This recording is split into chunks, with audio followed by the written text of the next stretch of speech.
Welcome to the HMO Property Show. By investors, for investors.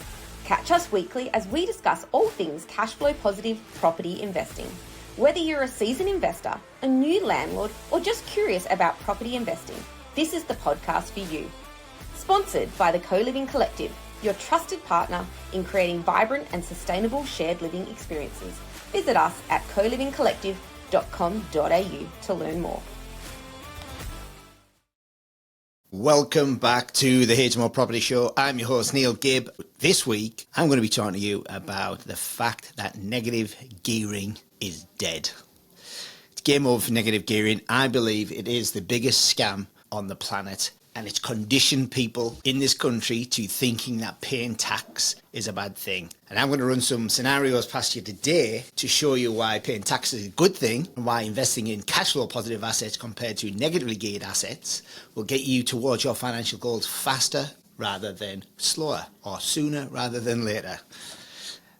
Been doing some numbers on this today, guys, and it blows me away when you just look at how simple it can be. I get chopped down in Facebook groups constantly when we talk about the outcomes we've created for our clients and the fact that we've created positive cash flow for them, and people say, mate, but you have to pay tax on that. And I'm like, yeah, obviously, mate, we're making money and that's a good thing. I would rather have properties that go up in value and produce cash flow so that I can quit my job and live off that cash flow and pay a little bit of tax on the way through. Don't get me wrong, you're going to pay more tax, but I've got an example here that's going to show you how you still come out in a much better position. Because if you're investing in property, the real reason that everybody invests in it, right, is for income. And like everybody else will say, yeah, we're buying in high growth areas so we can leverage and buy more and more properties. But then what, the more leverage you put into your portfolio, the higher leverage it is, the lower your cash flow because your holding costs increase. And at some stage, you're going to get tapped on the shoulder by the bank and say, sorry guys, you've hit your lending ceiling, you're going no further. This is why something like 70% of investors only own one property and something like 30% own two. Like the numbers are crazy, because negative gearing actually stops you from moving forward. And I see it in these Facebook groups all the time. I've hit a lending ceiling, what should I do?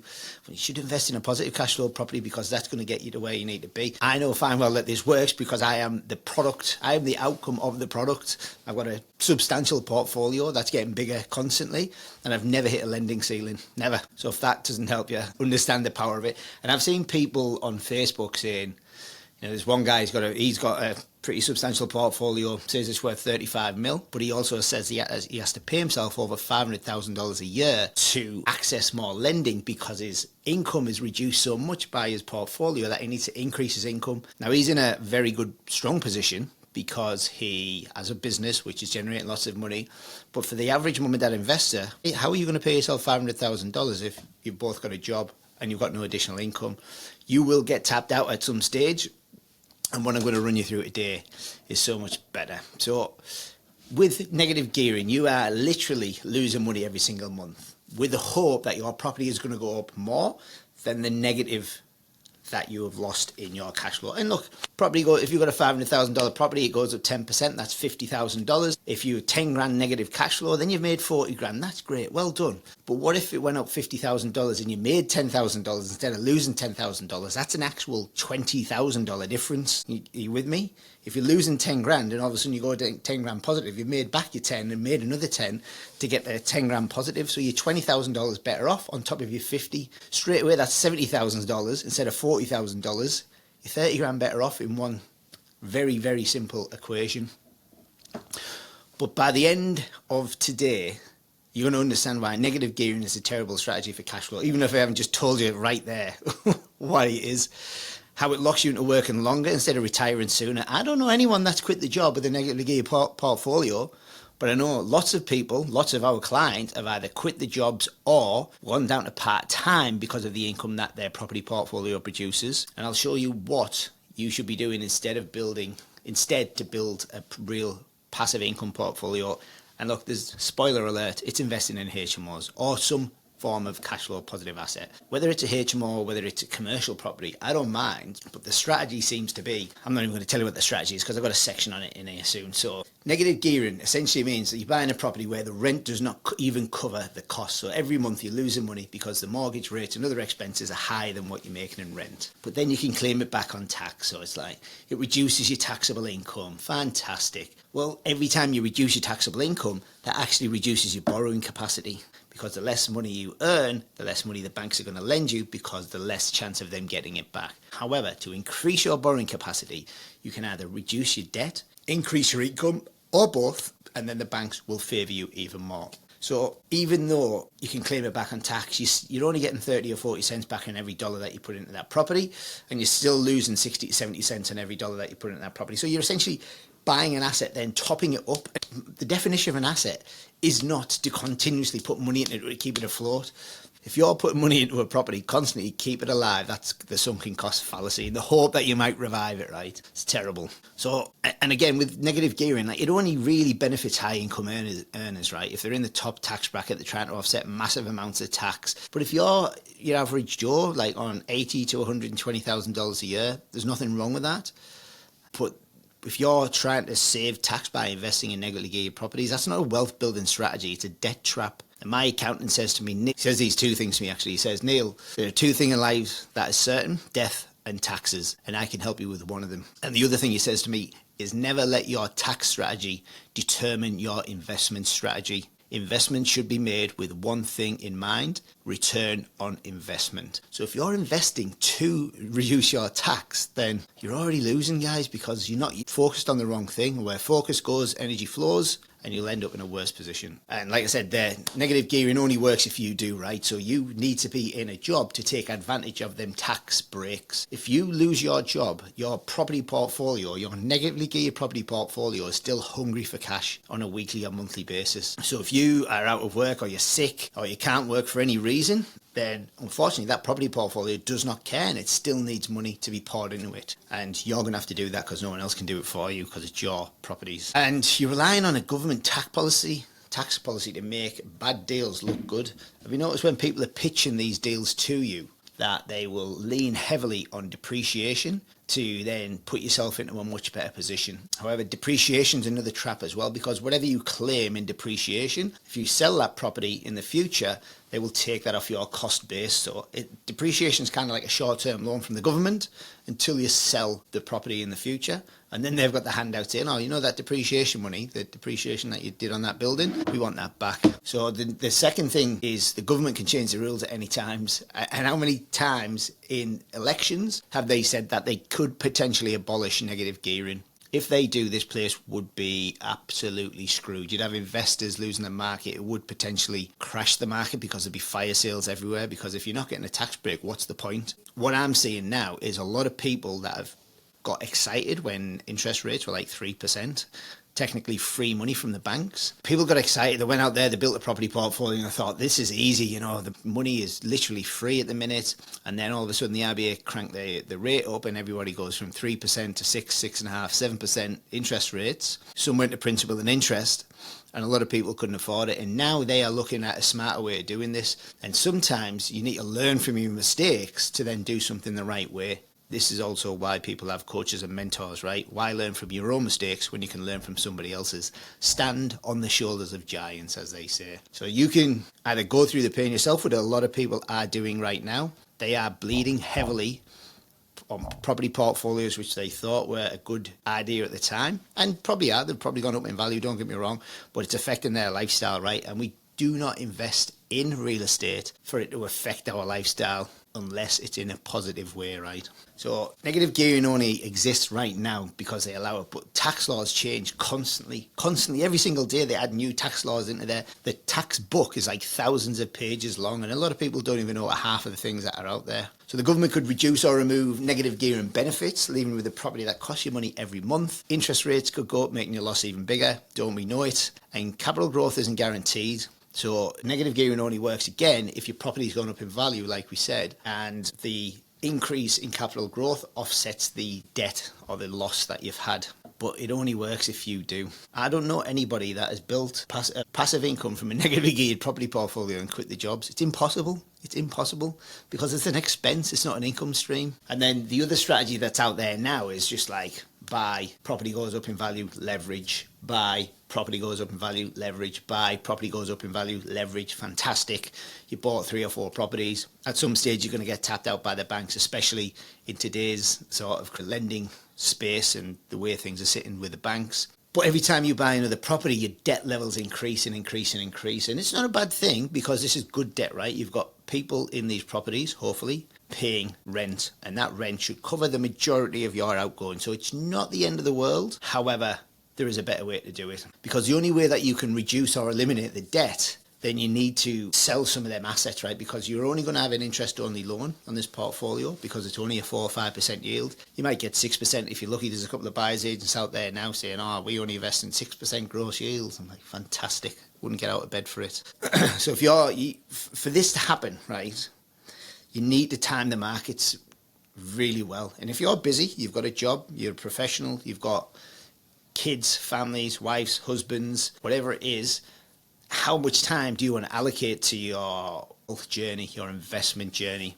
If you're single and you've got the time and the headspace to do it, and you only work 8 hours a day, first of all, I envy you. I'm very, very jealous sometimes. There is times when I would just love to have like a week to myself so I can just get on top of everything and not have anywhere to be and nothing to do. But to buy and leverage and buy and leverage and buy and leverage, you've got to be in the right market at the right time. And then if you want to reduce that debt, you're going to have to sell half of them. So when I first got into property, Mark Rolton, who was a property developer, he was always trying to sell his own stock into people, into his kind of database. He would say, like, buy 10 properties in 10 years and then sell the worst 5 and use the profit from them worst 5 to pay down the debt on the best 5. And then them best 5 are rent.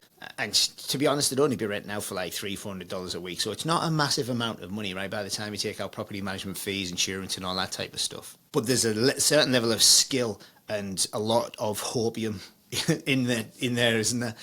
Because for you to get that many deals and be able to buy 10 negatively geared properties, you'd have to be fucking earning some really, really good income, right? And then you're going to have to pay a capital gain tax on the 5 that you sell. And then when you sell, you're losing rental income. So you're losing some of the income that you've got there, but your income should increase because you're reducing the debt levels on the other 5.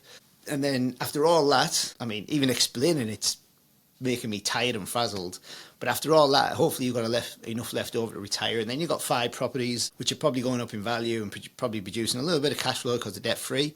But it takes time, skill, and a lot of work. So instead of buying 10 properties and cranking the leverage up and, potentially not sleeping at night, imagine having them 10 properties there negatively geared and the interest rates go up like 1 or 2%. No, thank you. I would much rather have 1, 2, or maybe 3 high yield properties and just invest in them, revisit them every 3 years, and then just sit back and relax. Buy 1, revisit in 3 years, potentially refinance, build another one. Then you've got 2 going up in value. If you hold 2 HMOs for 20 years, your portfolio will be worth $6 million and you'll be generating over $200,000 a year by the time you retire. 2 properties. That's all you've had to do. Really simple. We do everything else for you because that's what we're here for. If you had 3 of them, then you'd be worth $9 million and you'd be generating over $300,000 a year. So you can see that the impact of just buying the right properties at the right time and doing the right thing, not investing in these low yield jobbies. So I'm going to run some scenarios for you, right? This person in this scenario is earning $100,000 a year. He's got no investments, so he's going to get taxed on $100,000 a year. So his tax on that $100,000 will be $22,967. So net income after tax, $77,033. Number 2 is you're earning $100,000 a year, but you've got a property that is $10,000 negative cash flow. So you're earning $100,000, you're allocating $10K to your property that's losing income. That's losing money. So therefore you then get taxed at $90,000. Now this sounds good in theory, right? Because you're getting taxed at a lower tax bracket. But when you go back to the bank, even though you earn $100,000 a year, the bank is going to assess your borrowing capacity based on $90,000 a year. But because you get taxed on the $90,000, you pay less tax. You pay $19,717.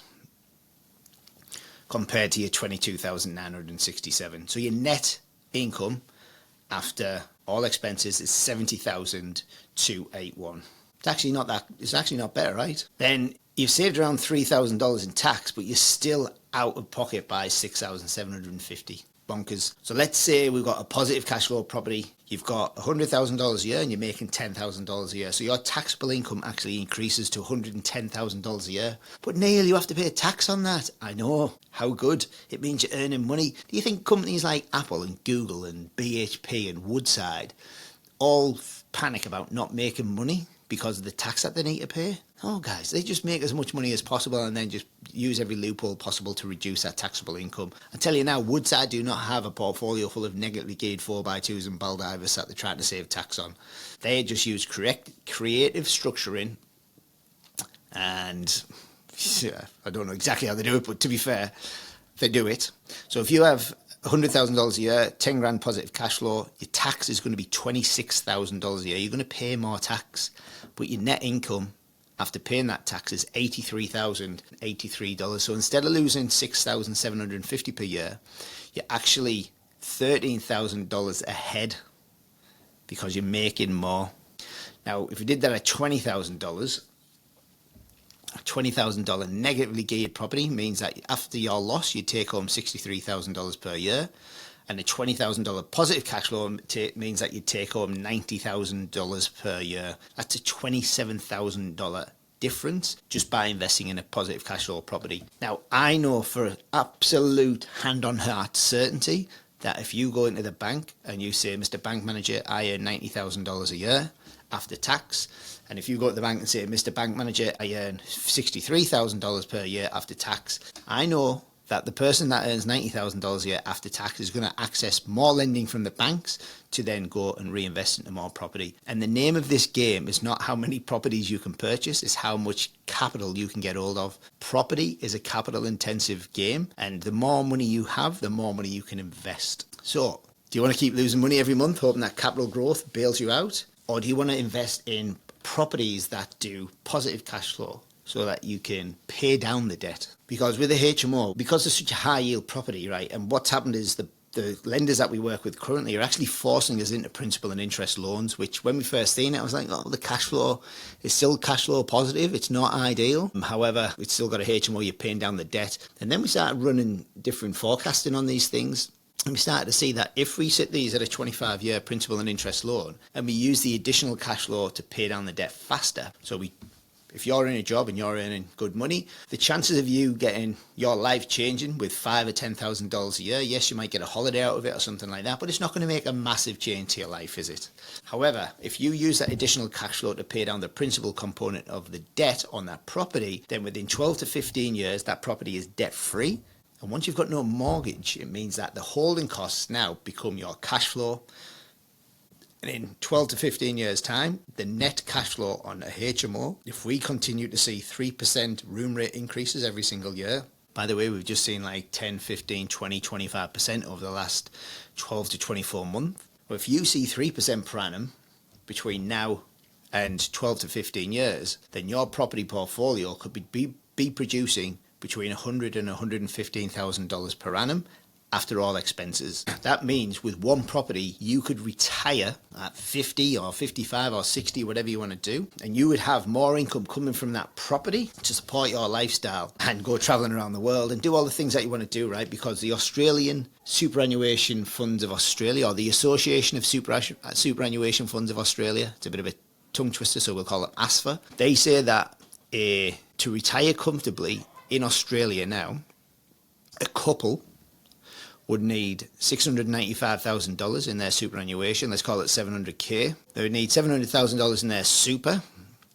and they would need to have their principal place of residence debt-free to retire comfortably. Now, their definition of comfortably and my definition of comfortably are totally different. They say that you can go on holiday, international holiday once every 7 years, and a domestic holiday once a year, and you can eat out once every 2 weeks.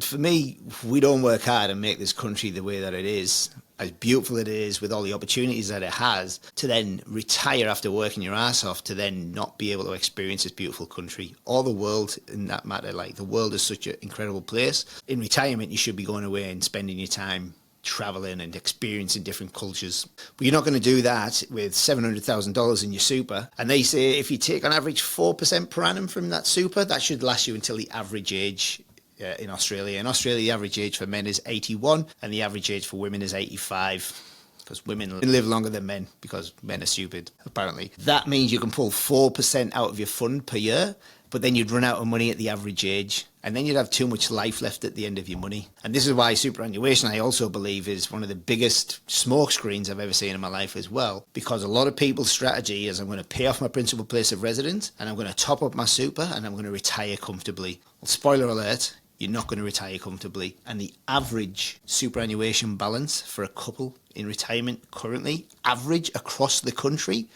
$350,000. So they're not even at the comfortable range that ASFA say that you need to be at. So if you had one of these properties outside of super and then you potentially bought one of these properties inside of super, then you're going to have one in, one out. By the time you retire, you're going to have $200,000 a year net cash flow coming in. You're going to have $3 million asset inside your superannuation. You're going to have a $3 million asset outside of your superannuation. You're going to have $200,000 at debt-free principal place of residence. And then you can travel the world and not have to worry about anything because you've made the right choices. So it's up to you. Buy 10, sell 5, pay down the debt on the best 5, or buy one, revisit it after 3 years, buy another one, revisit that after 3 years, and then sit back and relax. And in 15 years' time, be debt-free with $200,000 or $300,000 a year. It's up to you guys. The choice is yours. I only bring the information, and I hope today's podcast was insightful for you. See you all in the next one. Thanks for watching. Make sure you tune in the same time next week so you can stay up to date with all cash flow positive property updates.